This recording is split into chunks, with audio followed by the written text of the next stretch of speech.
Welcome to the Marketing Minute. I'm Becky Amble, and I would like to share a couple ideas with you today. What I have titled this talk is Do the DX, as in diagnosis. So a lot of times people like to jump into action, and usually we need to have a little information before we do that. So the first thing I wanted to share with you is when you put together a strategic marketing plan, you usually have the first part of it called the situation analysis, and that's really to size up the situation and get clarity on what you've been doing. So one of the first things you do is you want to really take a look at what have you been doing and what's working and what's not, and get clarity on that and make some decisions. The other thing is doing a gap analysis and saying, here's our objectives, here's where we are now, how do we get there? So what is the gap? Take a look at that. Then the next major thing is getting some marketing information or some research done. These don't necessarily go in this order. You can approach them in any way, and they're not necessarily in a priority here. So one of the things usually is to take a look at the competition. I'm going to move back a little bit here. So who are you competing against, and in what ways? Are they direct competition? Are they indirect? Really size up the competition. And also if the competition is doing something new that you need to be aware of.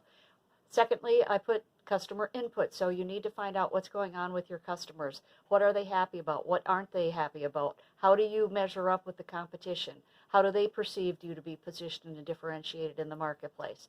Another aspect would be taking a look at new markets or new customers, or we'd probably really refer to them as prospects. So if you're thinking about expanding through market diversification and going into a new marketplace, or if you're doing product diversification and going into a new product area, you need to find out what are those customers going to be looking for, or what about that new marketplace that you're entering.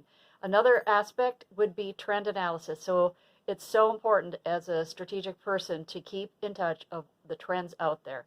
Some of them might not look like they're going to affect your business, and ultimately they might.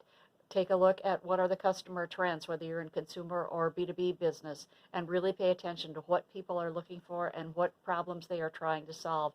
Obviously, with the virus, there are a lot of new problems that people have been dealing with, and many businesses have come up with strategies to capitalize on that and grow their business. In fact, some people have started completely new businesses to address these new problems and opportunities.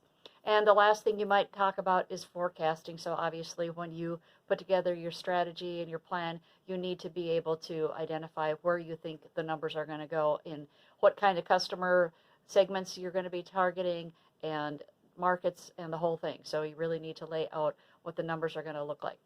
So just a couple things. So do the DX and put your information together before you lay out your strategies.